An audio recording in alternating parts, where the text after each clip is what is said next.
Mm.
Muy buenos días tengan todos ustedes.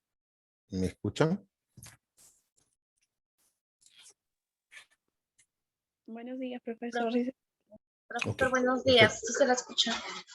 Muy sí, buenos profesor. días tengan todos ustedes. Nos estamos viendo después de las semanas, me parece.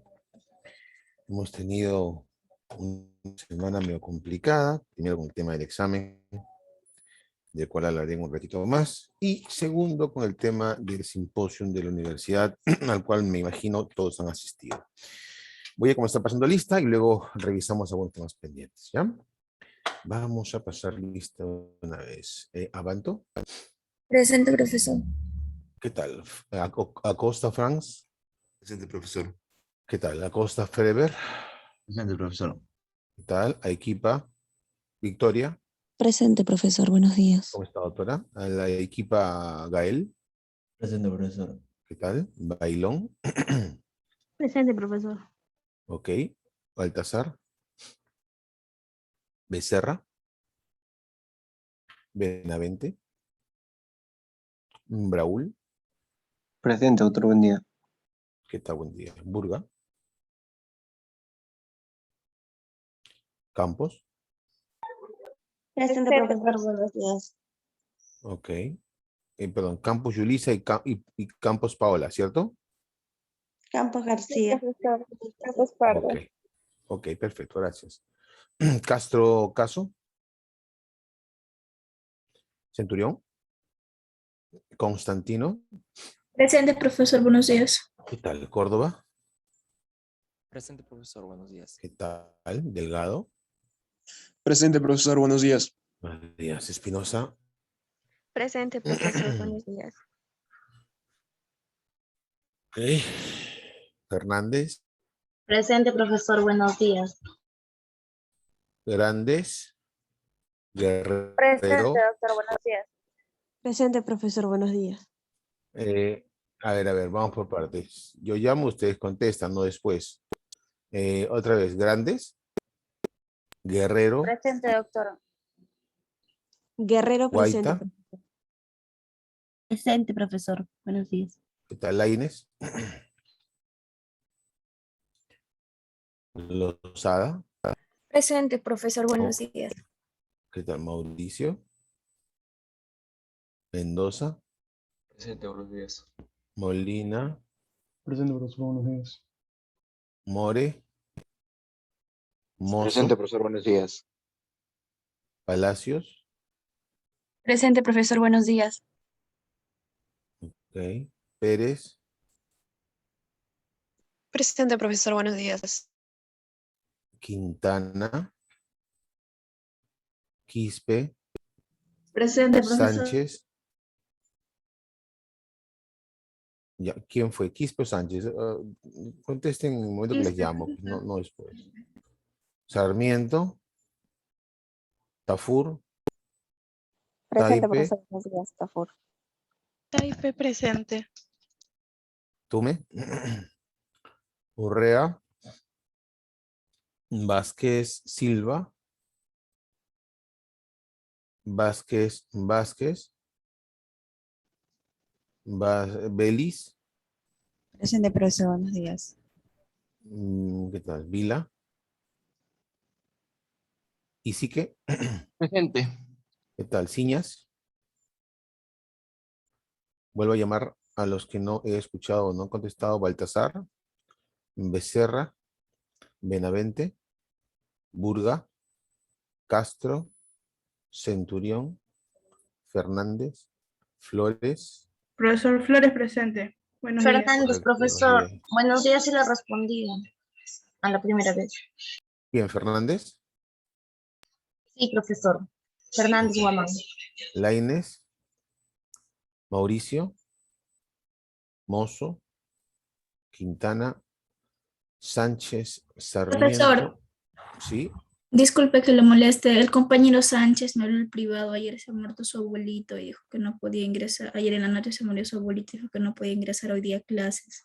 Correcto. Gracias. Sarmiento. Tume. Urrea. Presente, Tume, profesor. Buenos días. ¿Qué tal? Vázquez Ángele. Vázquez. Vila y Ciñas. Correcto. Ciñas presente, profesor. Atentos, por favor. Correcto. El examen aún sigue en evaluación. Yo tengo, creo que hasta la próxima semana para subir las notas. Ya en la próxima sesión del día martes, la próxima semana, desarrollaré el examen con ustedes para tener una idea en común sobre el examen y lo comentaré de manera especial. Y así que no se preocupen por el examen, reitero, lo vemos la próxima semana. Segundo, solo a manera de avance, digamos, el examen tenía como objetivo que ustedes plasmaran en su examen, ¿no?, cuáles eran básicamente los conceptos que hemos trabajado en el curso. Hay algunas preguntas que han surgido de lo que digo en clase, como ustedes muy bien se han dado cuenta. Hay preguntas que también surgen de las lecturas, para confirmar la lectura de las mismas. Y hay algunas preguntas que han necesitado algún tipo de elaboración. Ustedes ya saben que según el nuevo formato que tiene nuestra página, automáticamente los exámenes se envían a este software que hace un chequeo de antiplagio. Así que cada examen automáticamente pasa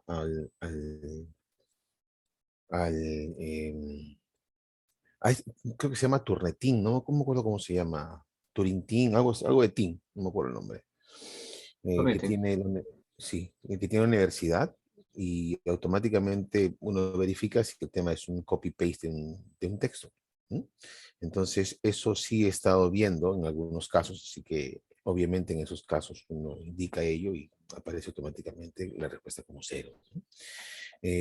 No he terminado de corregir esas preguntas, pero en realidad sí. Doctora Siley Mozo Zamora, ¿quiere hablar, por favor? Le doy la palabra. Sí, profesor, buenos días. Disculpe, ¿Qué tal? tengo 3 minutos de tolerancia por entrar un poquito tarde. No sé si me podría considerar en la lista al último. Ya, doctora, un favor y para todos, ¿ya? Cuando yo paso lista, ya no vuelvo a pasar lista, ¿de acuerdo?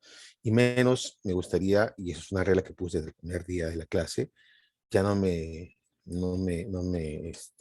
gusta ser interrumpido por temas de asistencia, ¿de acuerdo? Entonces, yo ya pasé lista y eso es así. Yo lo dije el primer día de clase, no tengo por qué variar mis reglas. Diferentes son casos especiales, ¿no? Como, no sé, pues algún tipo de descanso médico, ¿no? Que esos los vemos por interno, pero por favor, les voy a pedir que cuando comencemos la clase no tengamos que ver temas administrativos internos que ya están bien claros durante la semana, ¿ya? Durante la clase, desde el primer día de clase, y están además también en su sílabo, por favor. Gracias, doctora Mozo. Entonces, ok, eso es lo que quería explicar sobre el tema del examen, ¿ya? Así que, por favor, eso se lo digo para este y por los próximos exámenes que existan. Todos los exámenes van a ser por plataforma. Al ser por plataforma, automáticamente pasan por este filtro y es un tema que ustedes tienen que tener muy en cuidado, ¿ya? Y no solo esta plataforma hace una revisión del texto tal cual, ¿no? Sino también de las adecuaciones del texto. A veces uno le cambia unas palabritas, ¿no? Pero también de sintaxis, ¿ok? Así que se los comento. Segundo tema, nosotros quedamos, y quiero eso aprovecharlo el día de hoy, y quería, voy a compartir una vez la pantalla, quería solo revisar algunos conceptos que entiendo los han trabajado ustedes de lecturas, pero quiero solamente reforzarlos. Ya los hemos trabajado desde el primer día de clases y solo los quiero reforzar. Adicionalmente a ello, quiero aprovechar para indicarles que necesitamos una clase de recuperación, así que los últimos 5 minutos de clase vamos a analizar qué día puede ser, ¿ya? Y tiene que ser pronto. Ok, entonces, de lo que hemos trabajado nosotros en este curso, estoy haciendo una especie de repaso o una especie de review de las lecturas que ustedes han leído, sobre todo lo de la clase número 3. Queda claro que el derecho procesal es una rama del derecho, ¿cierto? Una rama joven del derecho que apenas tendrá 150 años, 120 años, si lo comparamos con el derecho civil que tiene más de 2000, la verdad es que es una rama muy, muy joven, recién está en ciernes, en realidad. Pero, paradójicamente, siempre ha existido. Entonces, ¿cómo el autor puede ser joven y existir desde el inicio? Sí, pues porque, como lo vimos también cuando hablábamos de la historia del proceso, el proceso tiene una vigencia desde siempre, porque ha sido el mecanismo mediante el cual las personas solucionaban sus conflictos intersubjetivos, eso ya lo hemos visto. Y fue una manera desarrollada que surge en Europa, básicamente en Roma, y de alguna manera también en la Germania. Ustedes recordarán que hemos trabajado el tema del proceso romano y del proceso germánico. Y si bien surge así hace ya algunos miles de años, no era considerado una rama independiente. Así como tampoco era el derecho penal, por si acaso, ni el derecho laboral, ni constitucional, todos formaban parte de lo que era derecho en general, luego derecho civil. Incluso se hablaba, ustedes habrán revisado o recordarán su curso de derecho penal, se hablaba de un proceso, de un derecho y de un acto, dentro del acto civil, dentro del derecho civil se hablaba de los cuasidelitos, ¿cierto? Entonces, que eran contravenciones normativas. Y también se hablaba del delito, ¿m? Como figuras propias del derecho civil. Eso entonces es lo que a nosotros nos permite decir que el derecho procesal sí estaba vigente desde un inicio, ¿m? Pero no ha estado, digamos, no ha estado sino hasta no ha estado sino hasta fines del siglo XIX presente como una rama independiente, porque para eso requirió algunos elementos que la configuren como independiente: objeto propio de estudio, conceptos propios, una estructura conceptual y una estructura organizativa. Por eso es que nosotros ahora sí hablamos de un derecho independiente, de un derecho procesal independiente que además se ha subdividido en muchas ramas especiales, como el derecho procesal civil, el derecho procesal penal, el derecho procesal laboral, el derecho procesal constitucional, el derecho de proceso contencioso administrativo, el derecho procesal de familia y tantos otros derechos más. Y no solamente se ha quedado ahí el derecho procesal, sino que ha ido a otras diferentes ramas del derecho a incorporarse a ellas. Por ejemplo, el derecho administrativo, que es distinto. Recuerden ustedes que el derecho administrativo regula la relación jurídica que existe entre administración, Estado, organismos del Estado, y administrado, los ciudadanos que se sirven del Estado. ¿De acuerdo? Si eso es así, si en esta relación que existe entre la administración y el Estado, también se aplican derechos procesales. Por ejemplo, ¿cuáles? El debido procedimiento, ¿correcto? El derecho a impugnar y conceptos propios del derecho procesal. Entonces, el derecho procesal lo que hizo fue independizarse hace ya casi un siglo y medio, un poco menos, sí, un siglo y medio probablemente. Y lo he hecho de una manera muy, muy interesante. ¿Ok? ¿Qué más tengo que decir de derecho procesal? Antes de explicar un poco las diapositivas, es que este derecho está en permanente evolución. Como ustedes han visto también de las lecturas, el derecho procesal no solamente abarca, no solamente incluye una perspectiva netamente de conceptos básicos como son el derecho de acción, el derecho a la jurisdicción o a la tutela jurisdiccional y la jurisdicción, y el concepto mismo de proceso, sino además surgen muchos conceptos que salen del ámbito procesal. Ejemplo, debido procedimiento, por ejemplo, relación jurídica procesal, por ejemplo, carga procesal, y diferentes otros conceptos distintos, variados, que salen del derecho procesal. Y no solamente sirven para que el derecho procesal se siga de alguna u otra manera eh, eh, eh, robusteciendo conceptualmente, sino que además salen hacia otras áreas del derecho en general. Esto es muy importante, porque la independencia de una rama procesal, de una rama jurídica, depende de la estructura de conceptos que tenga. Y ustedes recordarán siempre que yo permanentemente les digo, y es lo que evalúo en los exámenes, que ustedes tienen que manejar conceptos. Si no manejan conceptos, es como si me dijeran nada. Es como si hablara uno con cualquier persona que no estudia derecho. Porque claro, el sentido común nos ayuda, pero si estudiamos derecho es para manejar conceptos. Somos una rama fundamentalmente conceptual. Dicho esto, el otro elemento importante del derecho procesal es su función. Si bien es una rama independiente, tiene una función. Y su función no es un fin en sí misma, es decir, no surge, no sale, no sirve para complacerse a sí misma. Doctor, ¿eso es obvio? No necesariamente es obvio. Y les explico por qué. Es muy conocido, sobre todo en la época de la Edad Media, donde hemos visto, cuando hemos trabajado la historia del proceso, y después del proceso, en la etapa postrevolucionaria francesa, que la norma llega a tener incluso mayor valor que el mismo derecho. Surge la época del formalismo, ¿recuerdan ustedes? De la exégesis, donde lo más importante es solo la norma. Y la norma por sí misma vale más. Esto en realidad es un gran error, pero a esto nos conduce la concepción de la norma como la única solución posible. Y la norma no soluciona nada.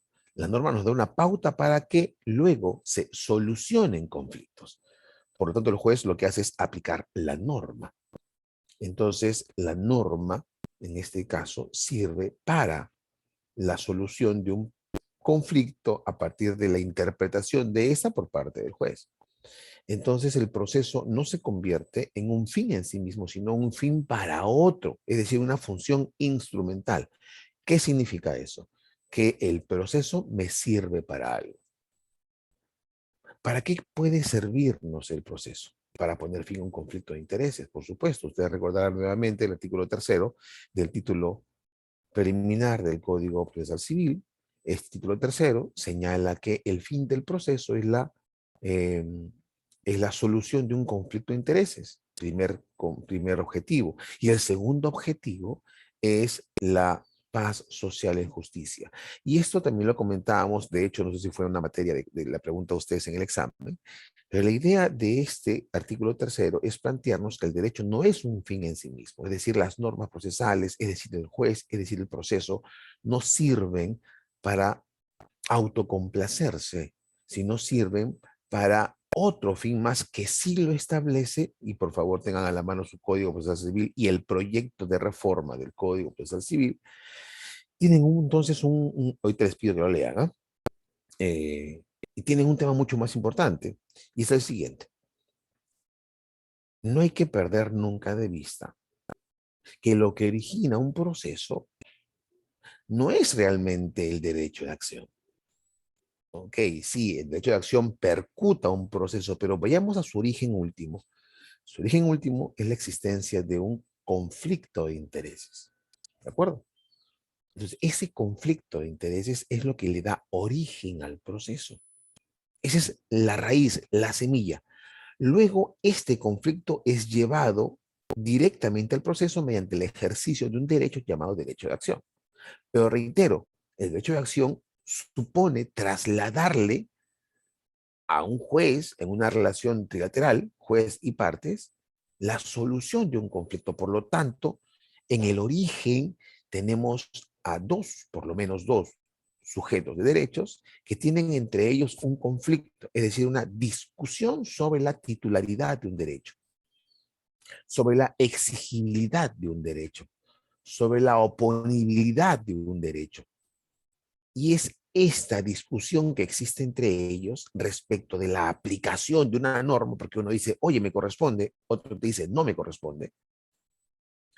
Es este problema el que se lleva al proceso. Por lo tanto, ¿cuál será el fin último del proceso? Darle solución a ese conflicto. Acabar, ustedes tengan en cuenta, lo leen permanentemente en lecturas con diferentes nociones. Acabar con el conflicto intersubjetivo. Terminar con el conflicto de intereses, aplicar la norma jurídica, la aplicación del derecho subjetivo, la vigencia de la norma civil o norma sustantiva, Son diferentes maneras de decir lo mismo. Nos estamos refiriendo siempre entonces a que existe un momento, digamos, en el que tenemos que tener siempre en cuenta que la finalidad última va a ser concluir con esa transgresión normativa que el demandante está indicando que existe en su caso. Pero no nos quedemos ahí. Esta transgresión normativa, esta contravención normativa por parte del demandado, solamente va a ser posible si es que un juez así lo declara. Por lo tanto, el juez tiene que tener en la cabeza, que está solucionando un drama humano. Esa frase yo les sugiero que la recalquen siempre. Estamos entonces frente a un drama con rostro humano. Un drama. ¿Por qué? Porque alguien tiene un derecho que no le está siendo reconocido. Alguien tiene un derecho que exige al otro. El otro se resiste, de pronto con razón. De pronto el demandado dice, oye, mira, yo no tengo por qué cumplir con esto que tú me estás pidiendo, porque no me compete. Aún así, el drama entonces no estará en el demandante, estará en el demandado. Drama al fin. Y el juez tiene que analizar quién es el titular de ese derecho y establecer en ese proceso a quién le corresponde el derecho y ordenar que se cumpla el derecho. Por lo tanto, jamás podemos entender las normas en sí mismas. Jamás podríamos aplicar o no debemos aplicar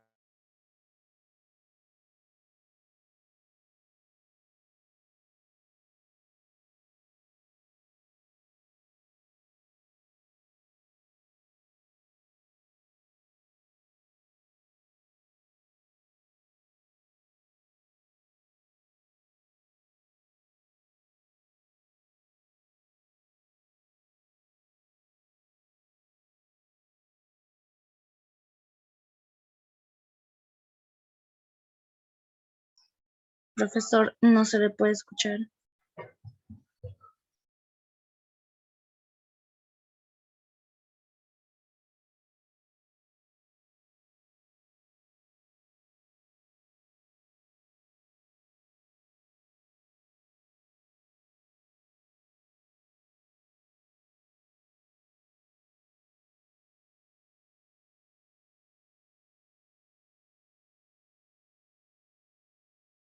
Ahora sí, volví. Entonces no podemos imponerle, reitero, el formalismo por encima del drama humano. Entonces el fondo debe siempre predominar sobre la forma. Y esto, por favor, grábenselo en su cabeza, porque es la forma como ustedes necesitan aprender el derecho. Entonces el derecho procesal es un instrumento, no es el fin de todo. No es lo más importante. No es lo más importante cumplir con las formas de una apelación. No es lo más importante cumplir con la alegación de los hechos en una demanda. No es lo más importante cumplir con especificar cuáles son los fundamentos jurídicos. Sí, es necesario, pero no es lo vital.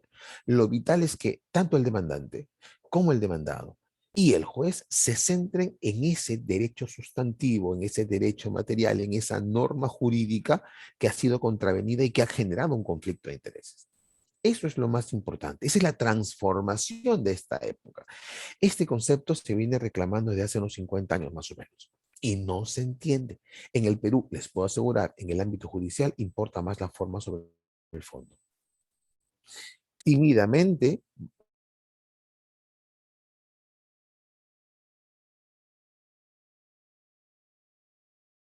un viraje hacia la... Pero es tímidamente.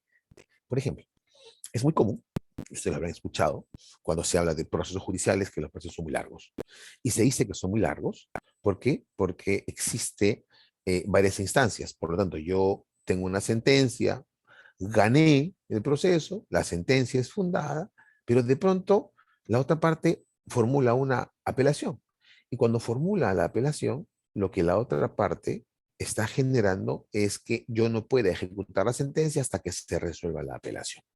Entonces yo, que tengo el derecho, que un juez me lo ha declarado, tengo que esperar la segunda instancia. Eso porque nuestro esquema está planteado así, porque la apelación suspende la ejecución de la sentencia.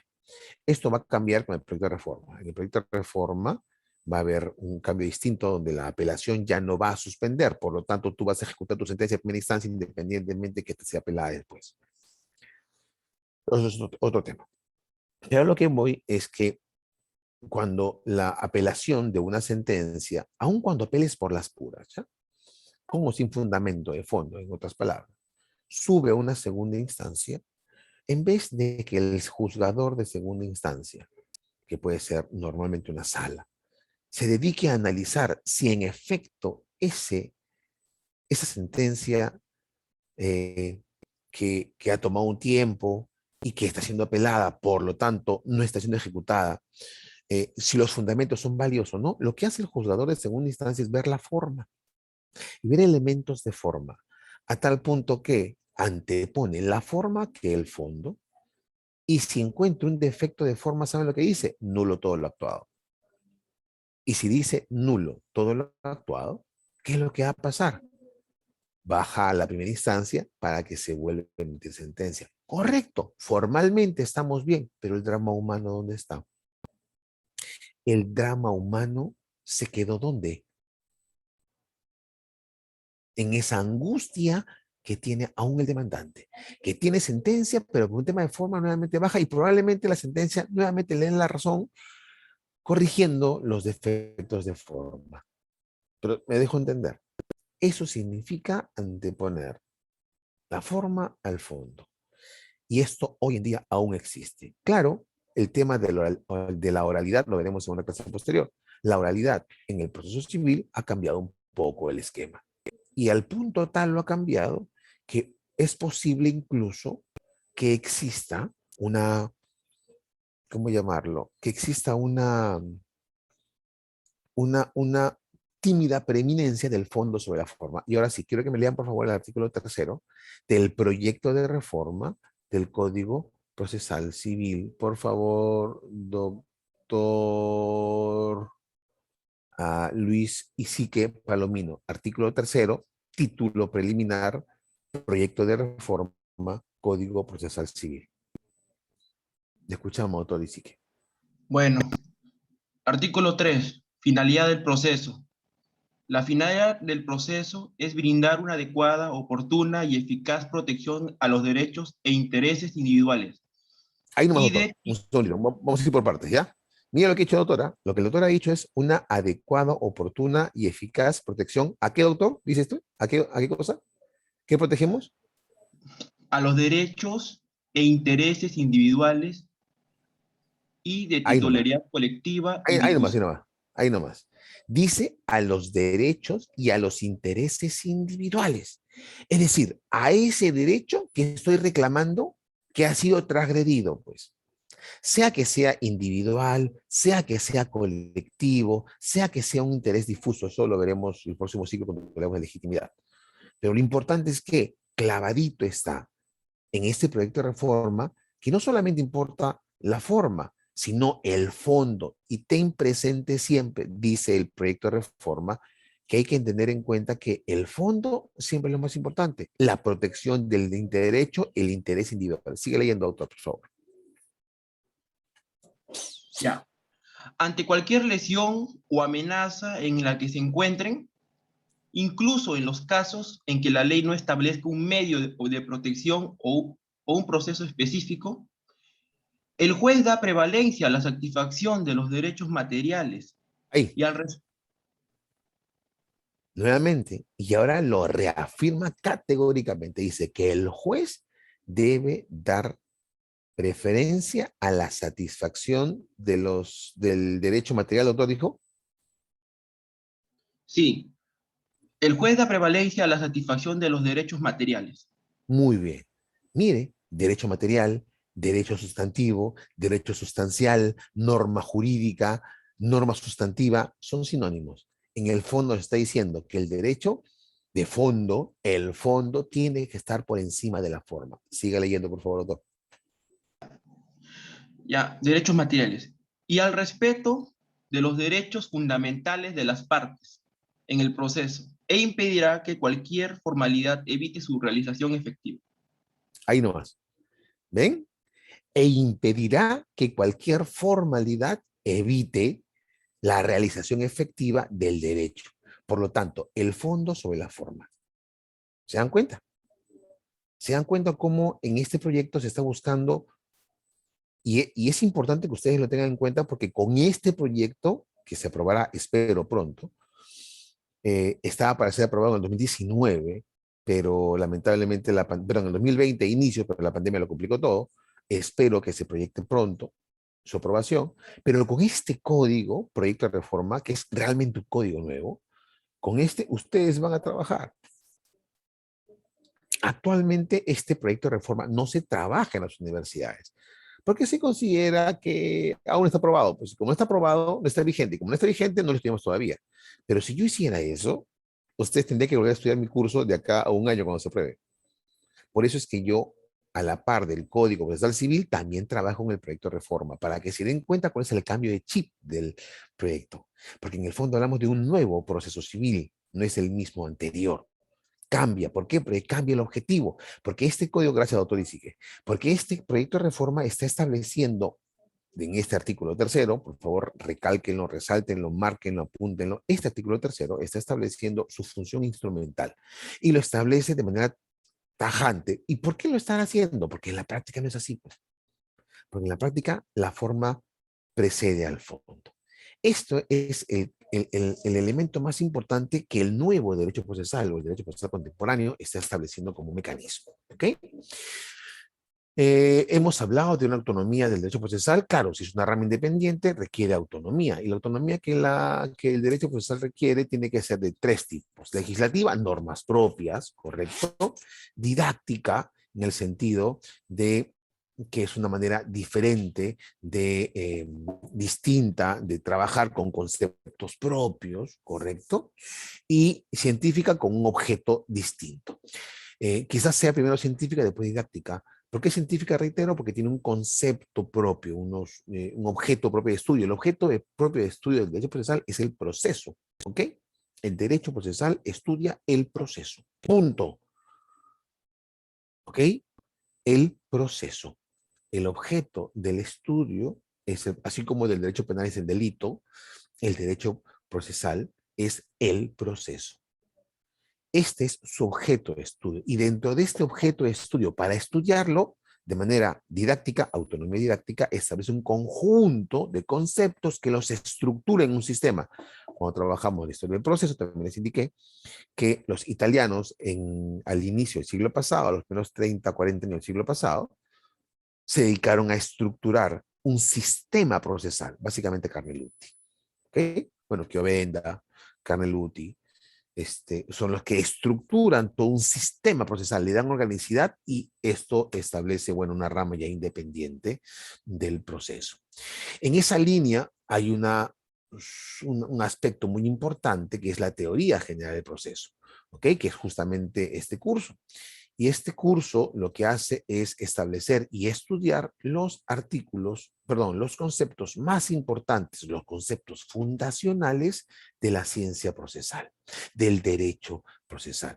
Por eso que en este curso que estudiamos, miren, 3 semanas o 4 semanas estudiando solamente prolegómenos procesales, recién estamos entrando a hablar de proceso, recién estamos invocando algunas cuantas normas, pero todo ha sido conceptos, cómo se origina el proceso, historia.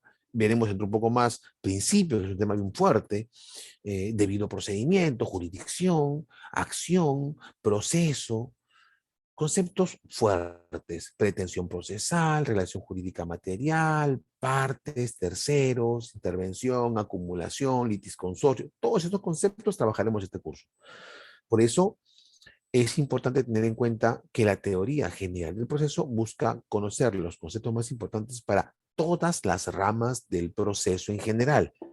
Esto lo aplican ustedes en materia penal, en materia civil, en materia laboral, constitucional, administrativa. Por eso yo siempre les digo, medio en broma, pero más en serio, que es quizás uno de los, no es quizás, que este es el curso más importante de su carrera, porque lo van a utilizar en todas las ramas del derecho que luego van a trabajar.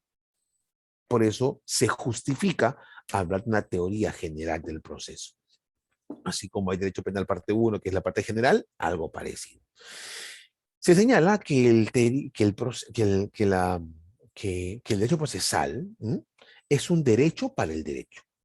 por qué decimos esto? Porque el derecho sustancial requiere del derecho adjetivo o procesal para hacerse valer. Por lo tanto, si el derecho sustancial, sustantivo, material, el derecho, esa norma que protege mis relaciones jurídicas, es contravenida, requiero de otro derecho procesal para hacer valer mi derecho. En esta línea, el derecho procesal es un derecho para el derecho. Nuevamente, esto reafirma su condición de instrumentalidad. Entonces, cuando hablemos de derecho procesal, entiendan siempre que es un derecho instrumental. En esa línea, el derecho, como cualquier rama, el derecho procesal, como cualquier rama, tiene la necesidad de exteriorizarse en algo llamado normas. Claro, ahora serán normas procesales, ¿no? Y las fuentes de la norma procesal son, obviamente, la ley, la jurisprudencia, los principios generales del derecho, pero específicamente los principios procesales, que son principios básicos del derecho procesal, la doctrina y la costumbre jurídica, cosa que ustedes ya saben, porque lo han visto en el curso de introducción. No voy a entrar a más sobre particular. Solo precisar que las normas procesales son de naturaleza de derecho público.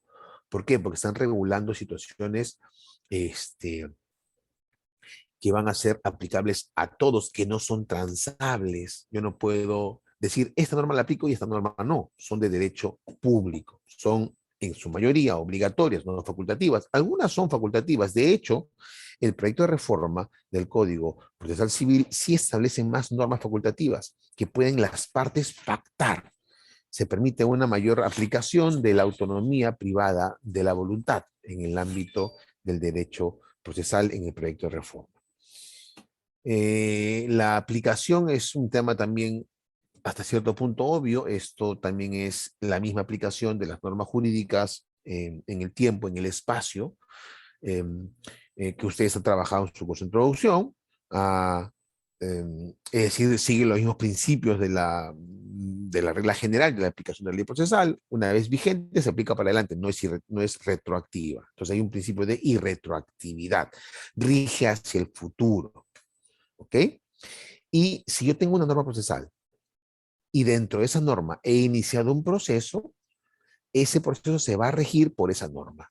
Si mañana cambian la norma, entonces la nueva norma regirá para los nuevos procesos que se originen después de promulgada esta nueva norma. ¿Ok? Entonces, por ejemplo, en el año 93 hubo un Código Procesal Civil del año 93. Este Código Procesal Civil del 93 tuvo una vigencia desde el 93 hasta la fecha. Creo que fue en julio del 93 que entró en vigencia. Si nosotros teníamos un proceso hasta antes de julio del año 93, ese proceso, iniciado hasta antes de la entrada en vigencia del Código del 93, se regía por el código anterior, que es el Código de Procedimientos Civiles de 1812, si no me equivoco. Ese código regía hasta que entró en vigencia el nuevo Código Procesal Civil del año 93. Una vez que entró en vigencia, los nuevos procesos iniciados luego de su vigencia se inician con este código, pero los anteriores se mantienen con el código anterior. De hecho, hasta hoy en día, aunque les parezca mentira, después de casi 30 años de vigencia del Código del 93, aún se mantienen procesos judiciales con el anterior código. Aún hay juzgados que ven solo temas del anterior Código de Procedimientos Civiles del año 1912. Es decir, hay procesos que pueden tener tranquilamente 50, 60 años de vigencia, hasta la fecha de hoy. En el tiempo, en el espacio, territorialidad, es decir, se aplica en el territorio, hay algunas cláusulas que permiten que uno pueda derivar la competencia de un juez, por ejemplo, el de Trujillo, o al de Nueva Cajamarca, o al de Lima. Claro, eso es para el juez competente, pero la norma siempre se va a aplicar en todo el territorio. Hay algunos casos, por ejemplo, en materia, por ejemplo, arbitral, incluso en materia judicial, cuando en el contrato se establece la aplicación de una norma extranjera, que el juez o el árbitro tendrá que aplicar esa norma. ¿Correcto? Pero es un tema más de derecho sustantivo que de derecho de derecho procesal. La interpretación, y acá sí es un tema muy interesante, el tema de la interpretación. Ustedes ya han trabajado en su curso de Introducción al Derecho y lo han hecho también en su curso de Derecho Constitucional probablemente, o si no lo han hecho lo van a hacer. La ley, la norma jurídica, es un precepto que tiene dos partes, una parte considerativa, una parte llamada supuesto de norma o supuesto de hecho o supuesto normativo, que establece un tipo específico de conducta u omisión, y luego la segunda parte que es la consecuencia o sanción jurídica, ¿no? Entonces, la labor del abogado es ver cómo determinados hechos que ocurren en la realidad encajan en el supuesto normativo o supuesto de hecho, y si encaja, le aplicamos la consecuencia jurídica. Por eso es que entendemos, por ejemplo, que si un hijo menor de edad, ¿no? No cuenta con los ingresos suficientes para poder satisfacer sus necesidades, puede recurrir a su padre para pedirle derecho a alimentos, una pensión alimenticia. Eso tiene un supuesto de hecho, es que exista una situación de paternidad entre el papá y el menor. Si existe esta consanguinidad, la consecuencia jurídica va a ser que tenga el derecho a pedir alimentos o una pensión alimenticia. Lo mismo ocurre en materia procesal. Las normas se tienen que aplicar, pero en la mayoría de veces se tienen que aplicar a partir de un criterio interpretativo. No se pueden aplicar de manera tajante, de manera, ¿cómo llamarlo?, radical o literal. Tienes que interpretar las normas para poderlas aplicar en el proceso.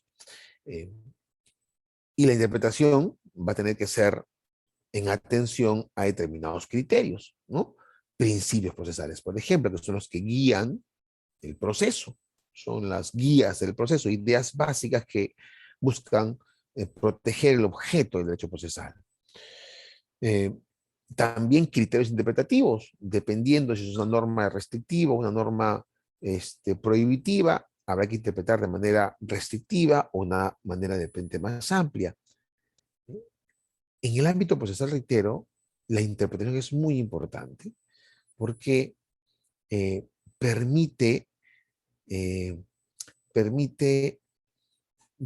viabiliza, ¿correcto?, el derecho sustantivo. Entonces, la interpretación de una norma procesal no solamente tiene que ser por la misma forma, sino entender que existe instrumentalmente, para ayudar a un derecho material o sustantivo que ha sido transgredido y cuya extinción se está pidiendo. Hasta allí, doctores, ¿alguna pregunta, alguna duda que tengamos sobre este tema? Hacer un repaso de lo que hemos trabajado en las lecturas que ustedes han leído y que en realidad es un resumen de lo que hemos trabajado desde la clase original que hemos tenido hasta ahora. ¿Alguna pregunta, alguna duda que tengan, alguna cosa que quieran plantear, cuestionar, criticar? De repente no les parece algún autor, de repente no les parece algún concepto, tienen un ejemplo.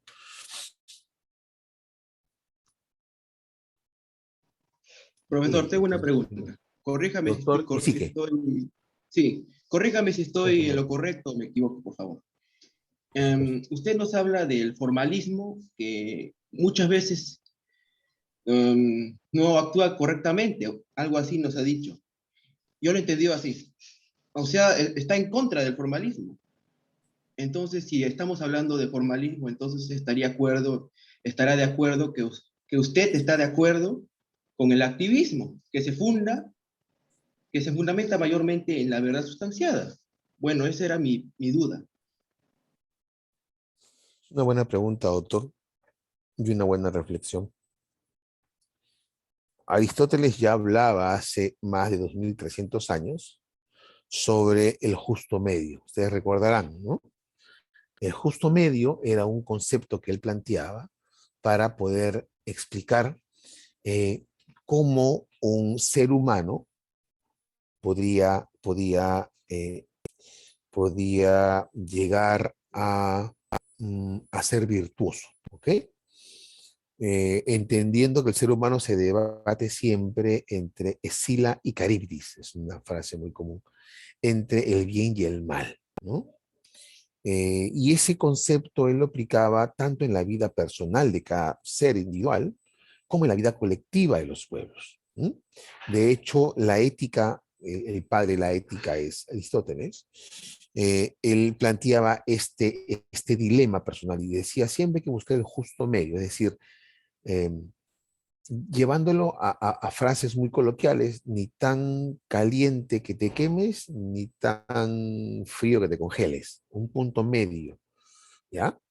Eh, y llevando este tema de la ética al ámbito colectivo, también decía Aristóteles, que la política es la manifestación más importante de la ética. Y de hecho, la política no era más que la ética llevada a ámbito público, a ámbito social. Igual, en esa lógica, habría que tener en cuenta un justo medio entre lo bueno y lo malo. ¿Okay? Podemos discutir qué es bueno, qué es malo, no es el tema. El concepto es que ya Aristóteles nos planteaba hace 2300 años lo que usted nos plantea, ¿no? O activismo o formalismo. Y siempre los extremos son perjudiciales. ¿Mm? Y eso lo vemos en todos los ámbitos. Incluso en el ámbito político, hoy en día estamos frente a radicalismos también en el ámbito político peruano, en el ámbito económico también, en el ámbito educativo también. En todos los ámbitos de la actividad humana siempre tenemos este tema de los extremos, ¿m? Que siempre son perjudiciales. En el caso peruano, y de pronto con mayor precisión, lo veremos cuando trabajemos la sesión, un segundo que tengo que decírselo para que me van a recordar, la sesión 10, que es la oralidad y el contradictorio. El proceso judicial peruano es un proceso complicado. Y es complicado porque parte de una constatación, y es que no importa el sufrimiento de las partes. Piña pues, es un poco la frase que existe en el Poder Judicial. Te aguantas. Así es pues. Y eso tiene una lógica. Y es que, mira, si no te han pasado alimentos, tienes que esperar, hijita, ¿no? Hasta que salga la sentencia, pues. ¿Mm? Si estás litigando que te vuelva un inmueble, piña pues, así es, tienes que demorarte porque así es el sistema, pues. Entonces, cuando yo digo que el formalismo impera en la mayoría de las veces sobre el fondo, es que la lógica, en el pensamiento, en la idea de los órganos y de los operadores jurisdiccionales está el mero cumplimiento de la norma, sin tener en cuenta que esta norma, que este proceso en realidad se ha originado como necesidad del accionante para satisfacer un interés que le es esquivo, que le ha sido arrebatado, que le ha sido negado. Entonces, muchas veces el proceso se detiene en el concepto y no va al fondo. Y no entiende que tiene una función instrumental. Y su función instrumental es, evidentemente, la satisfacción de un interés, la reivindicación de un derecho. Ojo, derechos e intereses, que es lo que el proyecto de reforma, artículo 3º, título preliminar, señala y lo leyó, lo autorifique. Ahora, claro, entonces, doctor, ¿vamos solo al fondo nomás? Lo que usted mencionaba como activismo. ¿Vamos al fondo nomás? Tampoco, pues, porque si fuéramos al fondo, no importaran las formas, ¿cierto? No importaran las formas. No tendríamos, si solamente nos fijáramos en el fondo, no tendríamos la necesidad entonces de tener un proceso estructurado en etapas, conceptos, plazos. ¿Para qué? Si solamente importa el fondo. Podría demandar cuando quiera, a quien quiera, como quiera, sin ninguna pauta y buscando que un tercero, que es el juez, que no conoce nada del caso, entienda como sea, pues. Entonces tampoco podría ser extremo. Por eso yo hablaba del concepto del justo medio. Es decir, necesitamos un proceso que es un conjunto de actos ordenados, concepto que analizaremos en un momento más, un conjunto de actos ordenados, regulados, normados previamente, que tienen como objetivo la solución de un conflicto. ¿Mm? Pero esta ordenación y regulación preexistente no puede imponerse ni perjudicar el derecho mismo. Por lo tanto, en el proceso tenemos que valorar, ¿de acuerdo?, determinadas situaciones. Por ejemplo, si yo tengo una demanda que me ha sido notificada, pero en vez de llegar a mi domicilio, ha llegado al domicilio de mis padres, entonces yo podré decir, a ver, si en efecto es una demanda, me ha llegado, ¿he tomado conocimiento? Sí, he tomado conocimiento. Pero la pregunta es, ¿contesto o no contesto? ¿Mm? La norma señala que tiene que llegar a mi domicilio, no al de mis padres, pero ya tomé conocimiento. Podría yo decir, oye, devuelvo la notificación y digo, notifícame correctamente. La forma sobre el fondo. O podría decir, mira, sí, en efecto, fui notificado indebidamente, pero el objetivo de esa notificación se consiguió. ¿Cuál? Que yo tomé conocimiento. Y yo tomo conocimiento y tranquilamente puedo salir al proceso y decir, ¿sabes qué? Contesto la demanda. El fondo sobre la forma. Esto tiene especial interés y atención en el tema de las nulidades procesales. El ejemplo que les pongo es un tema de nulidad, ¿no? Un acto nulo puede llegar a ser convalidado si es que yo no lo cuestiono. El fondo sobre la forma. Y no se imaginan ustedes cómo en la práctica el fondo es relegado permanentemente. Ejemplo, mire señor, usted está demandando, ya tomé. Sí. Ya, ¿cómo en la práctica nosotros tenemos en cuenta algo? Por ejemplo, es muy común que en un caso de alimentos que es el más sencillo de los casos, ¿no? Es sencillísimo el tema de alimentos. Demanden, pase 6 meses y recién te llamen a una audiencia y te digan, señor, lo citamos a una audiencia. 6 meses después. Y después de 3 o 4 meses recién sentencia. Ojo, estoy hablando de un proceso muy rápido. La gente está corriendo acá. Normalmente no es así. Pero yo les pregunto a ustedes, después de la sentencia va a apelar y se va a ir 1 año en segunda instancia. Así que yo puedo tener una sentencia de alimentos en 2 años a 3 años. En esos 24 meses, ese menor que está pidiendo alimentos, ¿cómo queda? Desamparado, ¿cierto? Por eso es que retomo nuevamente lo que decía, y lo veremos cuando trabajemos jurisdicción, que la idea del proceso judicial, de la jurisdicción, es que sea adecuada, que sea oportuna y que sea eficaz, se logre ejecutar. Nuevamente, que se entienda que existe un drama humano. Un proceso netamente formalista no tiene en cuenta esto, sino solo el cumplimiento de la norma. Punto. Lo que se exige ahora es que entendamos que en cada acto procesal debe haber una valoración de los derechos que existen en juego. Valoración conjunta.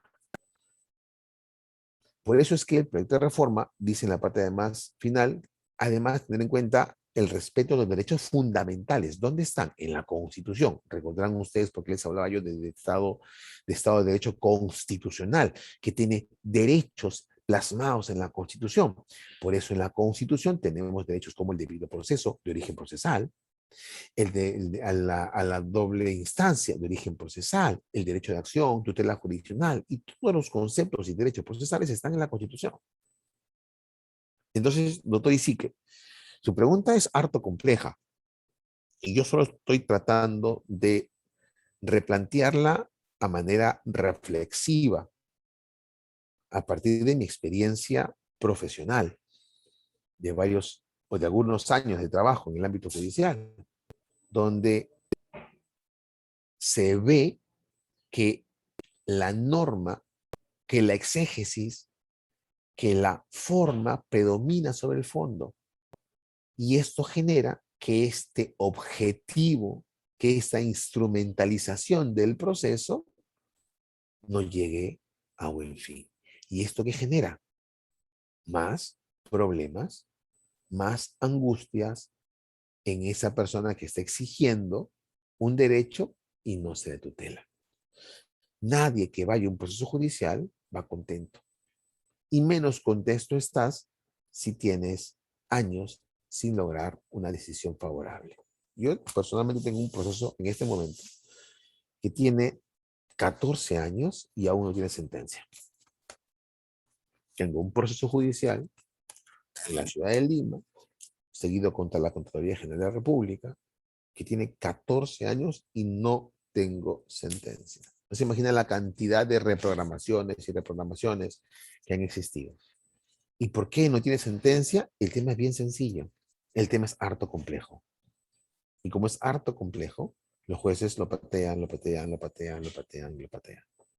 Y no saben las veces que ha sido declarado nulo el proceso por 500 motivos. Pericias, medios probatorios, resoluciones mal emitidas. Y cualquier excusa es buena para decir nulo y no ir al fondo, que es la sentencia, donde se debate el derecho. Entonces, doctor Isique, nuevamente le agradezco su pregunta. Es una pregunta que me permite reflexionar bastante.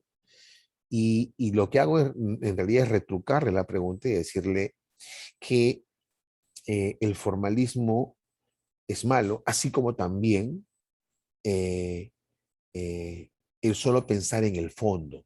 Lo que hay que buscar es un justo medio que parte del respeto de la norma formal o de la forma, pero no imponer esta en perjuicio del derecho. Ustedes han estudiado, imagino, en su curso de Derecho Constitucional. Si no, lo van a hacer o tendrían que hacerlo, y si no, se los dicen, háganlo por su cuenta. Estudien la teoría de la ponderación de los derechos. La ponderación de los derechos implica que en una situación jurídica siempre hay dos derechos. ¿Por cuál voy a elegir? Por el que menos perjuicio le cause a la situación específica. ¿Ok? No sé si con eso contesté su pregunta, doctor Isique. Sí, profesor. Ok. ¿Alguna otra duda, alguna pregunta más? En realidad muy interesante el debate que plantea. Es más, tranquilamente ese puede ser un tema perfecto para un trabajo monográfico. El debate entre el formalismo o el excesivo formalismo, o cómo el excesivo formalismo afecta o no al derecho a la tutela jurisdiccional, ¿no? Porque si existe un derecho, si la tutela implica que yo pueda obtener una solución pronta, dice el proyecto de reforma, adecuada, oportuna y eficaz a un conflicto, ¿de qué manera la excesiva formalidad o formalización de los procesos puede impedir ello? Es un tema muy interesante.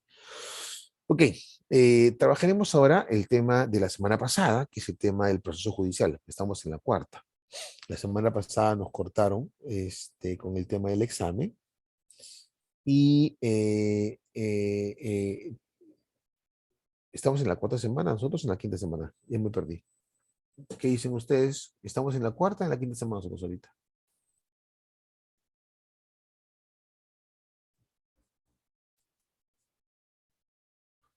A ver, ¿estamos en la cuarta o la quinta semana? ¿Cuándo comenzaron las clases, señores? En la quinta semana, profesor, deberíamos Estamos en la estar... quinta, ¿no? En la quinta, ¿no? Ok, entonces estamos atrasados una semana. Bueno, ok, el proceso judicial nuevamente. El proceso judicial ya lo hemos trabajado, lo hemos conceptuado, ¿correcto? Pero quisiera un poco retomar algunos conceptos de algunos juristas que hablan quizás lo mismo, pero un poco ir a una génesis, ¿ya? De cómo es que se van estructurando este concepto que manejamos de proceso judicial el día de hoy. Vamos a ir de abajo hacia arriba. Couture es un maestro latinoamericano. Él señala lo siguiente. Dice que entre la demanda y la sentencia media una larga serie de actos que constituyen el proceso. ¿Ok? Yo quiero ahora, y les voy a preguntar a ustedes sus opiniones respecto de estas definiciones. Y quiero que me digan más o menos qué es lo que opinan. ¿Está bien? ¿Está mal? ¿Le falta? ¿No le falta? Nada es perfecto y todo es perfectible. ¿Qué les parece? Claro, no me digan, está bien, doctor, eso no me sirve de mucho, ¿no? Dígame su opinión, qué es lo que piensan sobre el concepto, sobre esta idea, ¿ok? Entonces, dice Couture que entre la demanda es una manera muy interesante de plantear el proceso, una manera muy descriptiva, ¿no? Señala que entre la demanda y la sentencia hay una larga serie de actos que constituyen el proceso, ¿ok? Entonces, es una manera descriptiva de decir que el proceso está definido a partir de una serie de actos que van entre la demanda y la sentencia. ¿De acuerdo? En esa línea, doctora Guaita, ¿qué opina usted de ese concepto?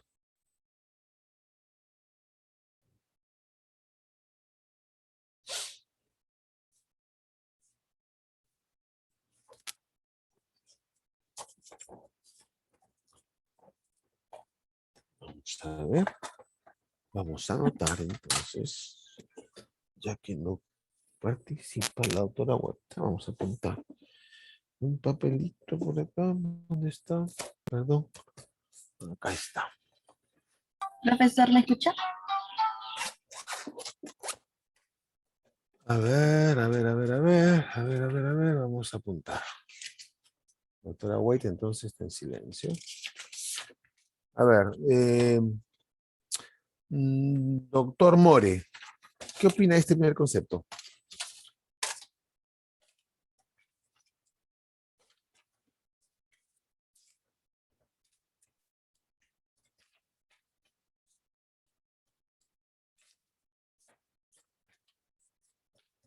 Ok. Ahorita el doctor More.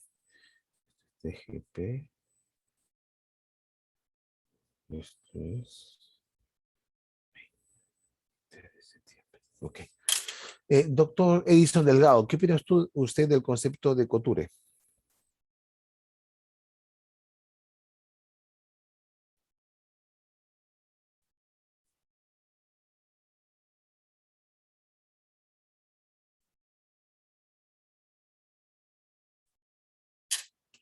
Doctora Diana Palacios. Sí, doctor, ¿me escucha? Sí. Ok, doctor. Con respecto al concepto de Couture, bueno, yo también estoy de acuerdo con él que entre la demanda y la sentencia existen diversos pasos a seguir. Y también me hace acordar al video que usted nos dejó, la última clase, para reforzarla con respecto a las etapas del proceso. Y ahí nos explica las diferentes etapas que puede haber, bueno, antes de la sentencia, ¿no? Que es el proceso, por así decirlo, final. Aunque usted también aclaró que el proceso final es cuando se cumple la sentencia.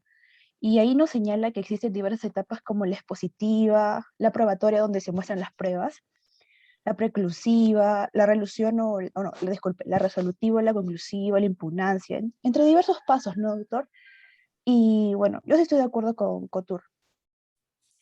Ya, así que el proceso entonces comienza con la demanda y acaba con la sentencia. ¿Acabaría con el cumplimiento de la sentencia? Sí, sí se puede hacer así, doctor. Entonces no está de acuerdo totalmente, ¿cierto? No completamente, simplemente la última parte no. Es bueno decir eso. La idea es, si usted está de acuerdo, entonces válido que entiende que el proceso acaba con la sentencia. Pero para usted el proceso no acaba con la sentencia, sino va más allá, ¿cierto? Y acaba con la ejecución de la sentencia. Pues ahí Couture se queda corto, ¿cierto? Ok, muy bien. Muchas gracias. Muy buena su apreciación. A ver, segundo concepto lo plantea alguien un poquito más contemporáneo, es un uruguayo, se llama Vescovi. Dice, el proceso es un conjunto de actos dirigidos a un fin, que es la solución de conflictos mediante la imposición de la regla jurídica, mediante la imposición del derecho, dice Vescovi. ¿Qué opina sobre eso, doctora Lady Vila?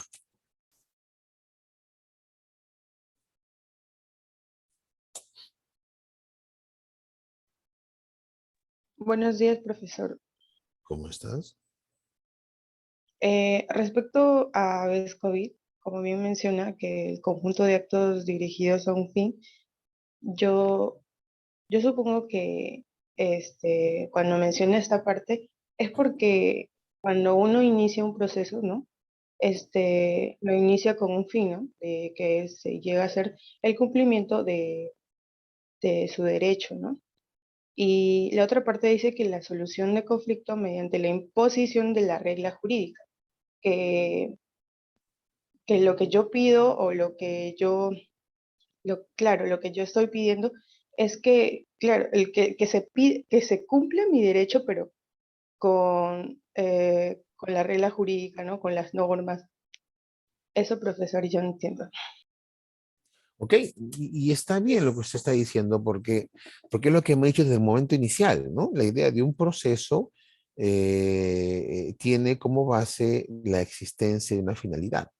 Es decir, el proceso busca algo y ese algo no puede ser solo el cumplimiento de la forma, ¿cierto? Sino la solución de un conflicto intersubjetivo de intereses. Este conflicto se va a solucionar solo de una manera, dice Vescovi, y es lo que la autora también precisa, y es mediante la imposición de la regla jurídica, mediante la imposición del derecho, mediante la aplicación de la norma sustantiva, subjetiva, sustancial, material. ¿Y quién impone, doctora Vila? ¿Quién impone esa norma? ¿Quién dice, esta es la norma?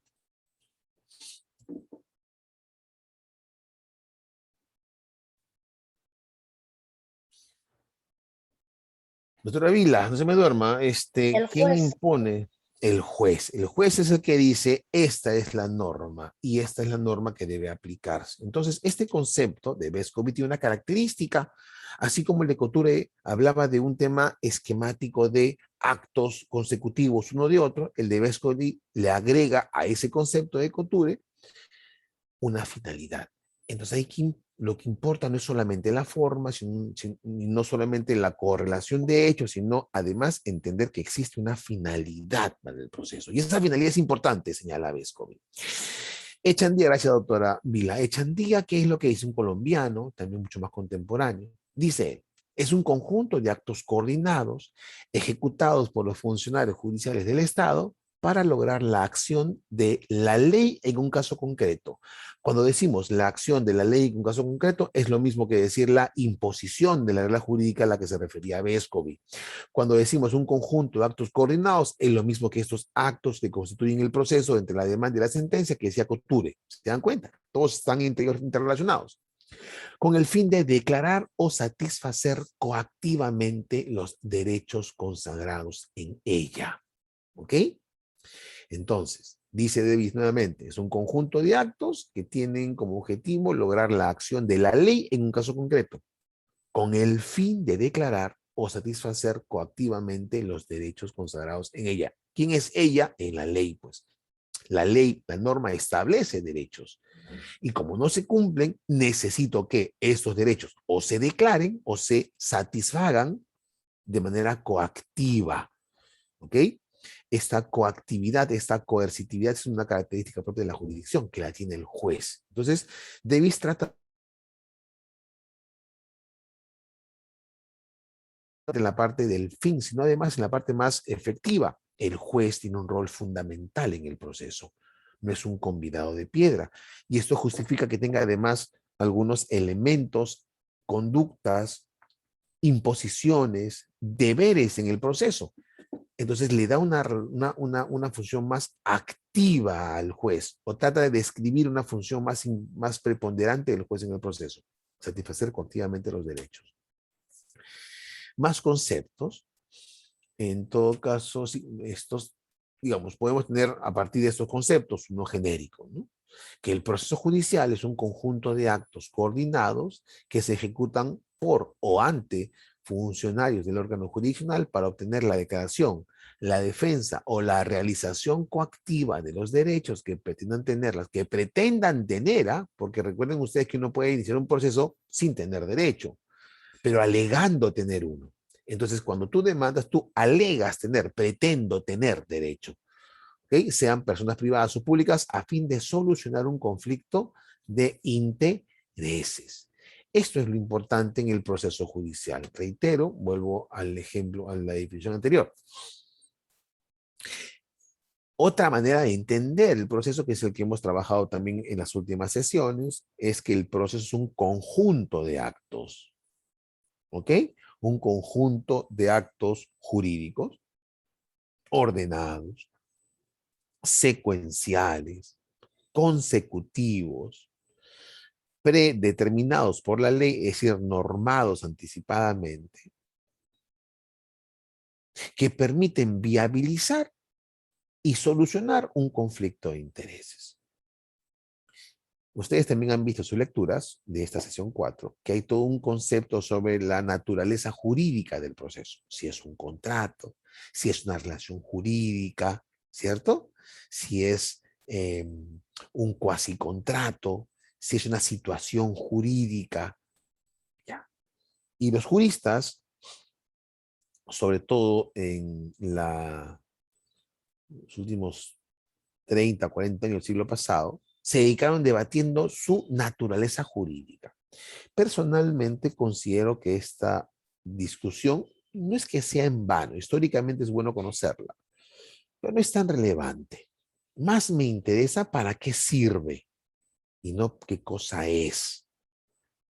¿Por qué? Porque sabiendo para qué sirve, voy a darle una normatividad y una interpretación al proceso judicial. Entonces, si yo digo que es un conjunto de actos coordinados, secuencialmente establecidos de manera predeterminada, voy entendiendo cómo es que debo yo interpretar y aplicar el concepto de proceso judicial. Y esto es vital, porque si yo estoy en un proceso donde no tengo reglas predeterminadas, entiéndase el señor K en la obra El proceso de Franz Kafka, que me imagino estarán leyendo porque va a venir en el examen de mitad de ciclo, que es una persona que de pronto se ve en un proceso sin mayor normatividad previa, ¿cierto? Y él se encuentra en el aire y no sabe qué le va a pasar, donde además no puede alegar nada y le dicen, espere. Entonces, un tipo de proceso así vulnera derechos y no permitiría solucionar ese conflicto de intereses, porque no solamente es ver qué es lo que dice el demandante o el que está solicitando un derecho, sino qué es lo que la parte respecto de la cual se requiere el cumplimiento de una norma tiene que defenderse también. El derecho de defensa, así como el derecho de acción en el demandante, el derecho de defensa en el demandado es muy importante. Entonces, este concepto de derecho de proceso judicial es importante en el ámbito en el que nos desenvolvemos. Yo voy a hacer un alto acá y quisiera plantearles ahora el tema de una clase de recuperación. Entonces, yo tengo dos opciones para hacerlos esta semana, o sábado o domingo en la mañana. Yo sé que no todos vamos a estar de acuerdo, eso es imposible, nunca estaremos todos de acuerdo. Es más, aun cuando estando de acuerdo, hay muchos que van a preferir su camita el día domingo en la mañana que la clase. Eso me queda claro, ¿ya? Pero lamentablemente, esta última semana, pues hemos tenido los eventos de la universidad y la anterior ha sido el examen, así que en realidad hemos perdido 2 sesiones. Así que, más que por mí, porque tranquilamente le podría decir lean y listo, yo sí creo que es importante tener una clase de recuperación. Así que les voy a pedir, por favor, que me digan sus opiniones, o el sábado, o este domingo. ¿Mm? ¿Qué es lo que opinan? Profesor, estaría bien el sábado, pero según la hora. ¿Sería a las 7 también? Por mí no hay problema, yo me levanto todos los días a las 5 de la mañana, saco mi cachorrito a pasear, tomo mi desayuno, mi café recién hecho por mí, y a las 6:30 estoy operativo. Pero no sé, si es para mí a las 7, genial. Podría ser a las 8:30 si están de acuerdo los compañeros. El sábado. Puede ser a las 7, puede ser a las 8, ¿no? El sábado, por mí no hay problema. Este sábado no tengo nada programado yo, en realidad. Hacemos por conteo, sino que levanten la mano. Profesor, disculpe si me permite intervenir. Por supuesto que sí, doctor. En mi caso llevo inglés sábados y domingos y Ya. también, no sé, si podría ser por la tarde, no hay Ok, no es en la tendría ningún tarde, problema. ok. Vamos a ver, la doctora Sandy Fernández, ¿alzó la mano? Sí, profesor, disculpe, yo considero que podría ser el sábado en la mañana o domingo en la mañana. Ya, A las ok. 7. La doctora Tafur, ¿qué dice? Profesor, buenos días. Yo creo que estaría bien a las 7 de la mañana, puesto que fines de semana yo trabajo a partir de las 8:30 por ahí. Ok. A ver, hagamos lo siguiente. Como les dije, no todos vamos a estar de acuerdo. Así que creo que es importante tomar en cuenta la mayoría. Y la mayoría debería ser significativa para que sea válida, ¿no? Pero entiendo también que hay, yo sé que hay inglés, ¿no? Yo sé que ustedes llevan inglés.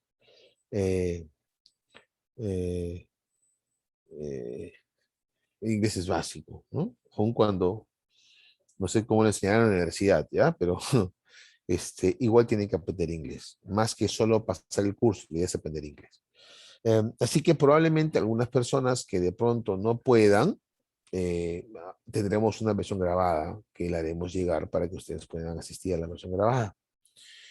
Yo necesitaré por lo menos 1 hora y media, de pronto 2, para trabajar los 2 temas que nos están quedando, que es de proceso judicial y es el tema de la función.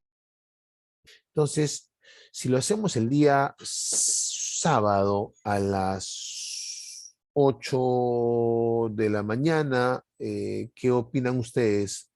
Alcen la mano, a ver, que hacemos una votación. Sábado 8 de la mañana.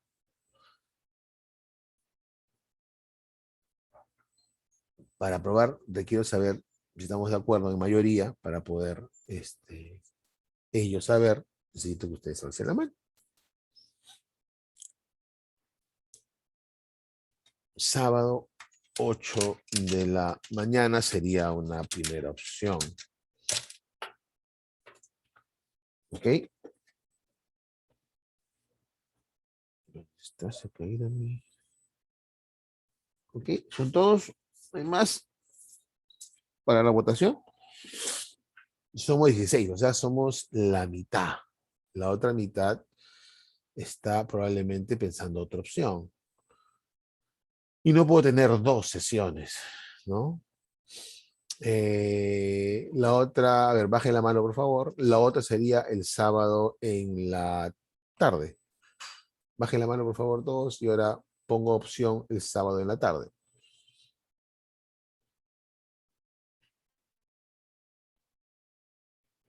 Sábado en la... ¿De qué hora a qué hora, doctor? ¿Perdón? ¿De qué hora a qué hora? ¿A qué hora quedamos? Hemos quedado, estamos todavía conversando. No hemos quedado nada nosotros todavía. Entonces, sábado en la tarde, que podría ser golpe de 3 de la tarde probablemente, tengo a 2 personas que están aprobando esa opción. Ahora, bajen su mano, por favor. Una tercera opción, el domingo a las 8 de la mañana. ¿Ok? El domingo a las 8 de la mañana. ¿Quiénes estén de acuerdo? El domingo, no importa si de repente han votado por una opción anterior, ¿eh? Pero si de repente el domingo a las 8 de la mañana pueden todos, porque miren, de 33, 17 solamente quieren el sábado de la mañana. Entonces, de repente, el domingo les es más práctico. ¿Dónde está mi pila? Ok, a 4, domingo. Entonces, quedará el sábado, pues, en la mañana. ¿Ya? El sábado en la mañana quedará a las 8 de la mañana. Y les pediré que aquellas personas que no puedan asistir, veamos la sesión grabada de esta sesión de recuperación de este sábado. ¿Ok? El día, entonces, sábado 8 de la mañana, sería nuestra clase de recuperación. Les enviaría el link el día viernes. Doctora Constantino, si no me equivoco, por favor, háganme recordar para enviarle el día viernes el link. Y está el día sábado a las 8 de la mañana. Les pediría que participen todos, por favor. la mayoría posible sobre todo lo que se están comprometiendo, porque sí es una clase muy interesante. ¿Ok? Listo. ¿Alguna duda, alguna pregunta más? Si no, nos veremos el Doctor. sábado. Dígame, doctora. Sí, yo no he tenido fluido eléctrico desde anoche porque acá en la selva ha llovido horrible y un viento un viento fuerte ha interrumpido la conexión del Wi-Fi. Entonces, recién he podido conectarme hoy día, pero casi al finalizar la clase. No sé si podría considerarme en la asistencia como A justificado. ver, doctora Burga, nuevamente, y esto que vaya para todos, ¿ya? Por favor, en clase yo no debato temas de asistencia. No me pidan que sí vine, no vine. No es el lugar para debatir estos temas de asistencia. Si llegaron tarde, ya saben que yo paso al inicio y mi asistencia y nada más.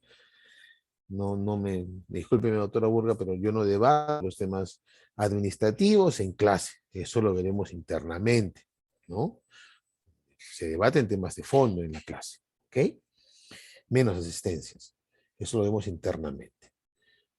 ¿Alguna otra pregunta, alguna duda más? Ok, entonces nos vemos el próximo sábado, 8 de la mañana, les envío el link. ¿Ok? Hasta luego, profesor. Cuídese. Hasta luego, nos vemos, cuídense. Hasta luego, gracias.